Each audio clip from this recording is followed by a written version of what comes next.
to my channel. My name is Sabrina, and today I wanted to do my very first book review, and that will be on Dungeon Crawler Carl, the very first book in the series. And I finished this book like 2-3 days ago, and I'm very happy about this book. I have no complaints. It was very fun, creative, unpredictable. It has drama. The writing style will definitely make you laugh. It was very easy to understand, I will say. I really love this book, and I can't wait to see what happens next, to be honest.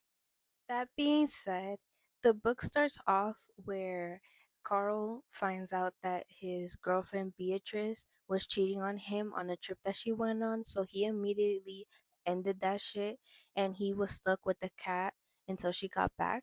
Of course, he was feeling a little spiteful after they broke up and he felt like he could do whatever he wanted. So he started smoking one rule that Beatrice had that he couldn't do. Instead of, hotboxing the shit out of the apartment, he decides to open up a window to be a little bit considerate since the cat is still there. One day he opens up the window, he's smoking and, chilling and shit. Donut is a cat. She ends up jumping up on the window and climbing out. He kind of doesn't give a fuck, but kind of does give a fuck. He's like teetering on each side, but he's just wondering what she's gonna do. Then she realizes it's cold as fuck outside, but she's too scared to jump back in, so he's forced to go outside and get her before all the neighbors are woken up because she's howling and howling. You know how cats are when they're scared or they're stuck in a situation, they're just crying their ass off and they literally will not stop. In a time of urgency, he just grabs the things closest to him: no pants, a flimsy ass jacket, and his ex girlfriend's Crocs. Why wouldn't you grab your regular shoes and your own pants? The world may never know. Then he ends up going outside trying to get the fucking cat. One of the neighbors starts yelling at him. The building collapses. The whole world goes to shit. The alien voice pops up into his head out of nowhere saying that his planet has been seized due to failing to file a proper appeal for mineral and elemental rights within 50 solars. I don't know what time frame is 50 solars, but that sounds like a long ass time. They're explaining kind of like how the dungeon works. He can't leave the dungeon he completes level 18 or unless he has certain requirements to leave. There are 150,000 entrances to level 1, 75,000 entrances to level 2, 7,500 entrances to level 3, and etc. The entrances will continue to decrease by half and rounding up until the 18th level. And then the 18th level only has two entrances and one exit. At the end of the message, it says, "Thank you for being a part of the syndicate," which is kind of weird to me because throughout the book, they say the syndicate or the Boran Corporation, which is like, which one is it, the syndicate or the Boran Corporation? Some people don't want to say the syndicate, like they hesitate to say if they're gonna be in trouble if they do say it. So I'm confused on that part. They basically give him an ultimatum. Either he could stay in this planet and survive on what there is, which is basically nothing, or come join the world dungeon and abide by their rules. Like any sane human being, he doesn't want to die, so he ends up joining the world dungeon with Donut.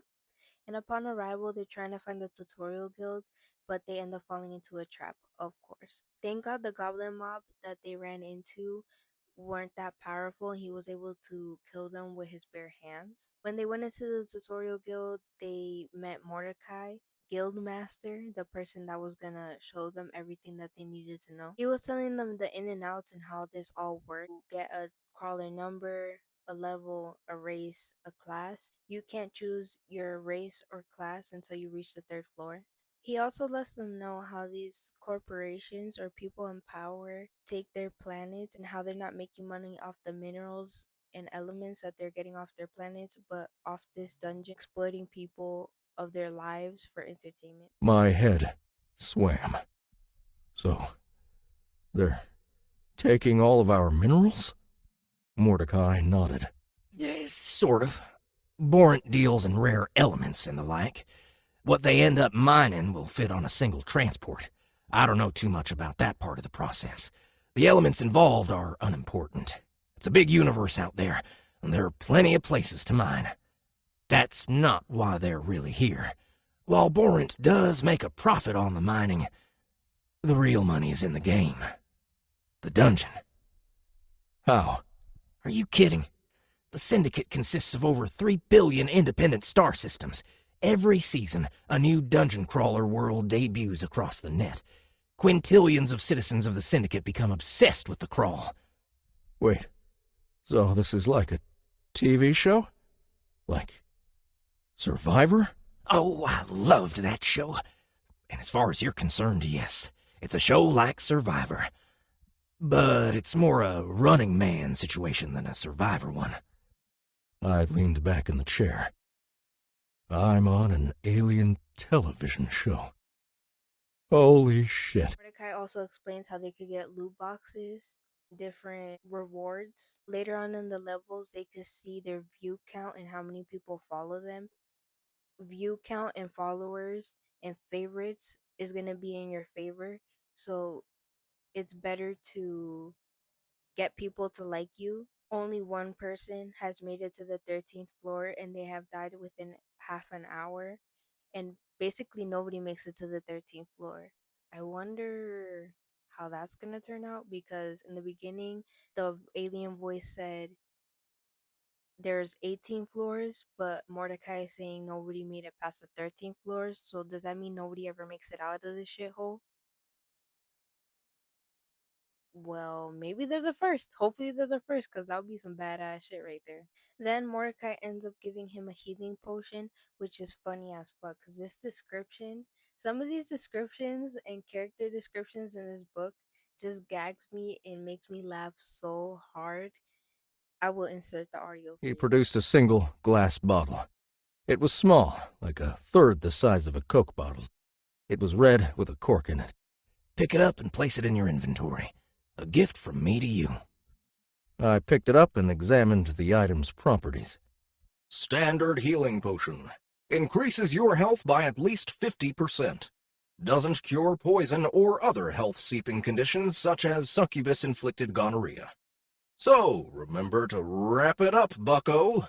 They're looking through their achievements and stuff while they're there because they're in a safe zone. I don't think you could open your achievement or loot boxes outside of a safe zone. He's helping him through all of this, and then Mordecai acts so shocked when he had a certain loot box. Let's take a look at your current notifications. Holy tits! What? What? I said, alarmed, looking around. Donut looked up from her spot by the fire and yawned. You have a legendary pet box! Why didn't you say so? I just looked at him. The urge to punch him in the face returned. This shit was so funny to me because why does he act like Carl knows what's going on? Like, that's what you're there for, to tell him what the hell he has. Like, I would have reacted the same way Carl did. And then when I said that he entered a trap in the beginning before he entered the tutorial guild, he got achievements for that. And those achievements were just so funny as well. New achievement! Podophilia. You've used your bare feet to crush and kill an opponent. Hey, that's my fetish. Seriously, keep doing it and you'll be rewarded. This will help. Reward? You've received a gold shoebox. And then through these achievements, this is where we find out the host or the voice that hosts these achievements has a foot fetish. So there's that. And then to make things worse, in his next loot box, he gets a fucking toe ring. No shoes, no pants, a fucking toe ring. And he also got these mystical pet treats, which Mordecai was explaining like the side effects and stuff, and I thought that was so funny how he was explaining it. I just had to play the audio because I would not do it justice. Advanced treats have over 100 different possible effects. Half of them are good, the rest are neutral or decidedly bad. But if there's a bad outcome, your pet won't attack you if you feed them the treat while you're in a safe zone. Your pet will be teleported outside to a random place within a square mile of here. If you feed it to her while you're out on crawl and she transforms into a toothed flesh butcher, you're pretty much fucked. Then out of nowhere, Donut jumps up and snatches the biscuit out of Carl's hand and eats it. She turns into a glob, and they're like, what the fuck? Mordecai says that they have to wait until she's done transitioning to see what the final result of the tree is. I don't know. Donna is just hilarious. And remember this moment because it'll be funny later. It's a goblin pass, a cloak, and a shirt, like loot boxes, which they kind of have their pros and cons, but they protect him in some sort of way and give him some sort of advantage since he didn't bring any guns or anything with him, which how would he know if he had to bring shit if his whole world fucking collapsed. But hey, that was another thing in this story. Like Carl was wondering, like, is everybody like him where they were forced to go into this dungeon or they will die, or did they have things that they could bring with them? That the host said to Carl in the beginning of the book was, since you didn't bring anything with you, wow, you walk into a world dungeon, um not bringing shit, you're just asking to die. And it's just like he's bringing the illusion that other people came in willingly or came in prepared basically. And it's like one, or was he not the only one that came in forcefully? I know. I also want to say in this audiobook, I love the voice actor because he provides so many different voices. It ties you into the story. Because when he says the most outlandish shit, it's just so funny. And throughout the story, Carl often comes to this realization that everything in this dungeon is made from the stuff of his world. Sad to think that, damn, everything that I once knew is gone and is just here half-assedly put together for a dungeon. You know what I mean? Like, imagine you have your life so normally now, how all of us right now, and we get sucked out of nowhere into this world dungeon, and we don't even know if we could regress back to the place that we once called home. You know what I mean?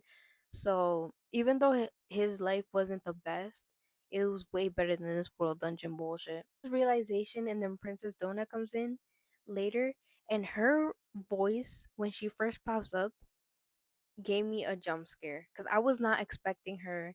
Like I heard her voice before, but I was just not expecting her to come in at that time of the book. I doubted there would be a Frogger machine in one of these hallways. But that wasn't true, was it? Assuming it hadn't been tossed in a landfill. That old Frogger machine was down here somewhere. At least, the atoms of it, or whatever. This dungeon was literally made out of items built by human civilization. I sighed. It was hard to comprehend. Really, Carl? A new voice said. It was female, sultry yet pompous at the same time. If you're going to insist upon wearing that hideous cloak in public, you might want to do yourself the dignity of putting pants on first. I just can't fathom why Miss Beatrice hired you in the first place. I looked wildly about for the speaker, expecting to find someone dressed like a medieval princess. Instead, all I saw was the cat. It's so funny that Princess Donut is smarter than Carl in like stats, like stat wise. And honestly, throughout this story, Donut stays roasting Carl, say the most out of pocket shit, and expect him to like calm down or brush it off his shoulders like it's nothing. Like, girl, you just said the most outlandish shit. How are you just gonna tell him to calm down? Princess Donut gains her iconic crown. Enchanted crown of the sepsis whore. Who's a dirty girl? You're a dirty girl. This is a fleeting item. This is a unique item. Imbues wearer with +5 intelligence. Grants the user +5 to the good first impression skill. All attacks, including magical attacks, now have a 15% chance to inflict the sepsis debuff. Warning! Seriously, though, I'm going to say this again. Warning! Read this shit before you put it on. Placing this crown upon your head permanently places you within the royal line of succession for the Blood Sultanate on the 9th floor of the World Dungeon. Removing this item will not remove this status. Royal members of the Blood Sultanate will be required to slay the Sultan and all other members of the royal family before descending to the 10th floor. You'll only want to wear this if you're a bloodthirsty, raging psychopath. It's so funny that he says to listen to this shit before you put it on, because it's just like Princess Donut doesn't listen, goes ahead and does it. And that's why I said to remember the last bit when she just ate the biscuit out of his hand, because she doesn't even hear the consequence out. She just fucking does it. Like if she likes it, she's gonna do it. After they have to exit the guild because they learned everything they needed to for the first round, Carl's like, "What the fuck am I gonna do?" And Princess Donna's like, "Simple. You're gonna protect me and lead the fucking way, bitch." Throughout the book, they encounter different mobs, bosses, different crawlers, things of that nature. Which every boss they encounter, they have to beat, and mobs, etc. Even though they can turn enemies into truces for a meanwhile, but that's only if they play their cards right. And Carl didn't really come in with weapons like I stated earlier. So he has to use his bare arms and feet to fight, because what else is he gonna use unless he has something by him that he could use as leverage? And he keeps getting these fucking achievements, loot boxes, skills, or achievements that are just so fucking sus. I hit level 3 and gained a skill called Foot Soldier, and a second one called Smush. The Foot Soldier skill increased the damage I dealt by kicking. The Smush skill was something else. The voice reading the skill description was deeper and more throaty than usual. I could actually hear him breathing like he was a dude beating himself off while he said it. Smush. Skill level 3. Killing with your feet. Your bare, beautiful feet.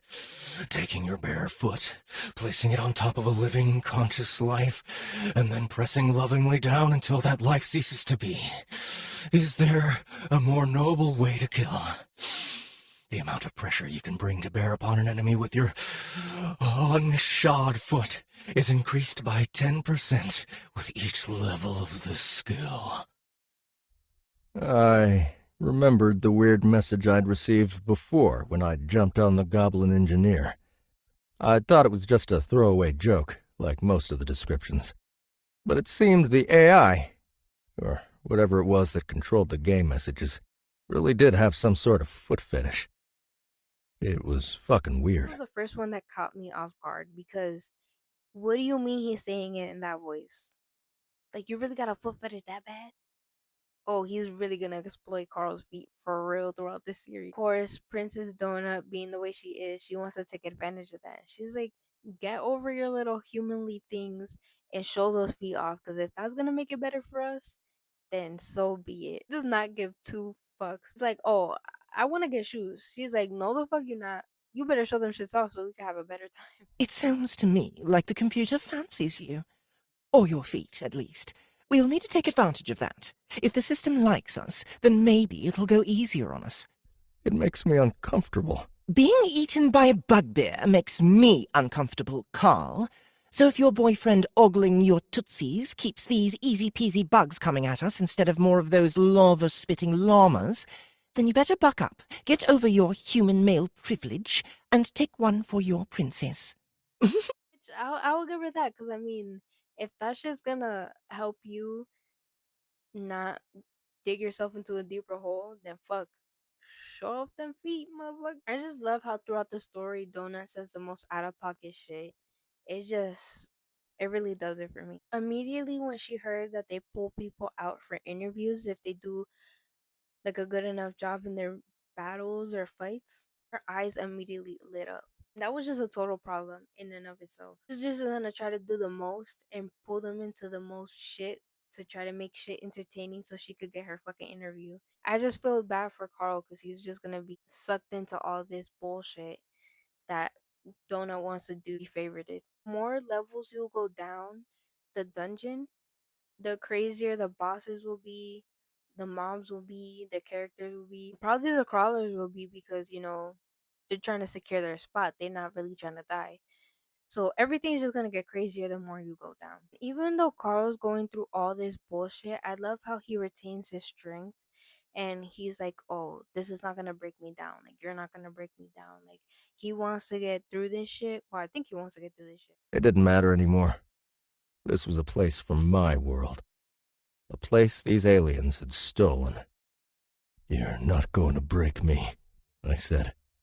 "You might hurt me or kill me, but you're not going to break me."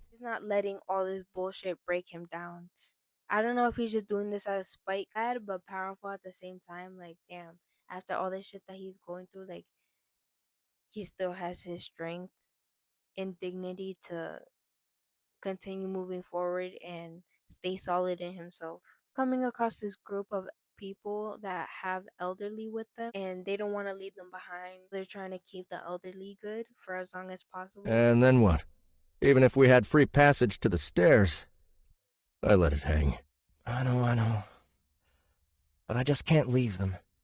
I was hoping maybe if we could get them all down to the second level, then we could do the same thing for the third level. And then they'd all get to choose a class, and maybe they wouldn't be, you know, useless. Donut asked. I nodded. I felt for the guy and the other three. Would I have stayed, continued with my duty, even when it was so damn hopeless? What a nightmare. I thought I'd had it bad. These guys? The world was over. There was no hope for these poor people they'd been in charge of protecting. This harsh environment wasn't meant for the weak, the frail. Yet to these four, Brandon, Chris, Yolanda, and Imani, the idea of giving up their duty wasn't even a question.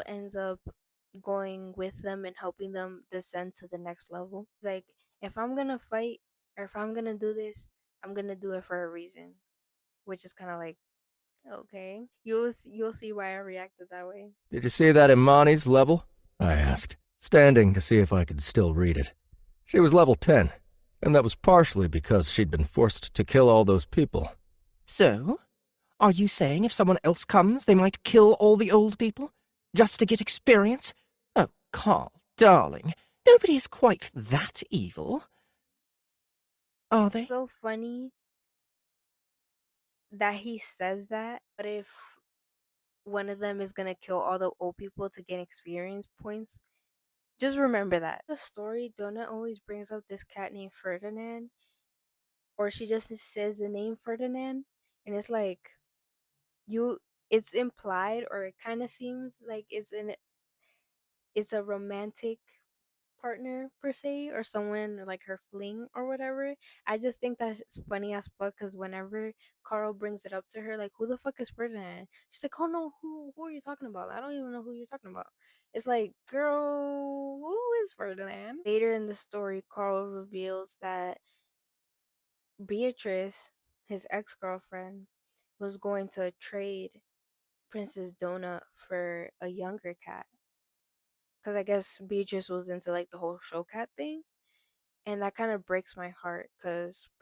and it's just it's such a heartbreaking situation because even Carl moments before was like, is this a waste of time trying to help these old people knowing that they can't fend for themselves?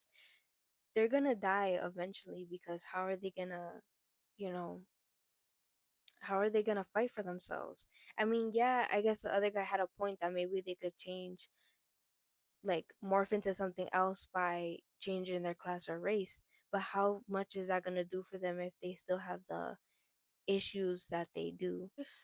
Out of all the segments they could have played on the show, they picked this segment where Jack pulled out his wing and they plastered it on intergalactic TV for everybody to see.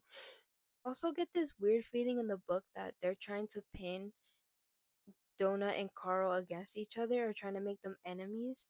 Because in the beginning of the book, Donut was Carl's pet, but then it changed to them being separate Carlers. I wonder what that's about. Change them being able to go out together in the future? Are they gonna have to fight against each other eventually? How's this shit gonna go? Because that's some sus shit right there. So with the group of elderly people, there was an old lady named Agatha. Loved to like run and go everywhere without listening to people. So everybody gets thought she had like dementia or she was some crazy ass bitch that just did whatever the hell she wants. So they didn't really mess with her too much. Ended up going into a battle and Agatha's crazy ass went with them. But when they saw the recap of it, cut out Agatha from the replay. And Carl in his mind was like, how did that go? But maybe they didn't want to seem like too inhumane by putting an old person in a battle, which is kind of like they already saw everything else. So how is that going to be inhumane when they're doing the rest of this shit? But after that, she goes missing. They can't find her, so they assume that she's dead. I think the first floor, they ascended and they got to the second floor. After that, Donut and Carl went to go fight a boss and they set up a trap where there was like this, it looked like a staircase but it wasn't a staircase, it was just a pit of disintegration, I'm just gonna say, because once you fall down that pit you automatically die or just disintegrate into nothing. So they used that trap to kill a boss that was on their ass. Then they call the other people to meet up with them, and I'm thinking all this shit's good, they're gonna keep fighting together. But he tells them, here's the staircase to the next floor. I'll catch you on the flip side. He's saying goodbye to them, but he's saying goodbye to them like awfully suspicious. He leads them down the pit of disintegration. And they're like, oh, don't you want to come with us? And he's like, nah, nah, nah, nah, nah, nah. Yeah, yeah, go. I'll catch up later. Of course you want to catch up later. Because you're never going to go that way. Most fucked up thing ever. The writing, they didn't explicitly say like, oh, he killed these people. But you could tell like, yeah, he definitely led these people into the pit of disintegration, which they also bring up in the show. They're getting so much traction that they need a PR agent. So the PR agent contacts them and tells them, oh, you want to do this show or that show, picks the shows that are best for them. PR agent picks a show, but she ends up getting in trouble for something. So there is another person that picks like this show for them that's like trending, but the show's kind of like a fucked up show. It's like full of assholes and stuff. And of course, he brings up that situation where he kills off the other people. But good thing Carl was gaslighting the fuck out of him. So he didn't really do too much to Carl because Carl was eating his ass up. And later in the book, they keep fighting bosses, going through the dungeon. They end up defeating this one boss that had like a bunch of like creatures in the room. And once they defeated the boss, they were able to pick one of the creatures. So he let Princess Donut pick, and she picked a velociraptor that was named Mongo. Unexpected. I never thought they were gonna get a pet, but it's Princess Donut's pet. So that further pushes the claim that they're two separate crawlers. So I wonder how that's gonna end at the end of the book. Also ends with TV host Audette warning them that Princess Donut's charisma I think one of the races or classes that she picks, she has to be careful which one she picks. Someone is gonna be really, really mad at them. Which I guess that leaves us off at the cliffhanger. Who's gonna be mad at them? Class or race? No one ever be mad at her choosing, you know what I mean? And if someone's gonna be mad at her choosing that, that means that somebody really has a target on their back. Which they do because that orc guy from the second little fucked up TV show that they went on, he cooked his ass. And he rage baited his ass real good. He has him on his ass, and he said that he was gonna come on one of the later floors. I think it was like the ninth floor. So I guess he's preparing to beat Carl's ass. Is dreading that moment, but he's gonna cross that bridge when he gets there. But yeah, that will conclude my review for Dungeon Crawler Carl. Um, I only picked out some of my favorite moments to show because there were a lot, and to talk about everything, it was probably gonna be hours and hours. Well, not hours and hours, but how I talk, probably. I love this book. I don't have any complaints, like I said in the beginning. I highly recommend this book for anybody that's looking for a good laugh or something easy to understand if you want to jump into fantasy, but you're a little bit too intimidated by some of the books that are out there. I highly recommend you pick up this one because it's easy to understand and it's really fun to get into. Book 5 out of 5 stars. If you guys enjoyed this video, subscribe and like for more, and stay tuned to see what book I read next. See you later.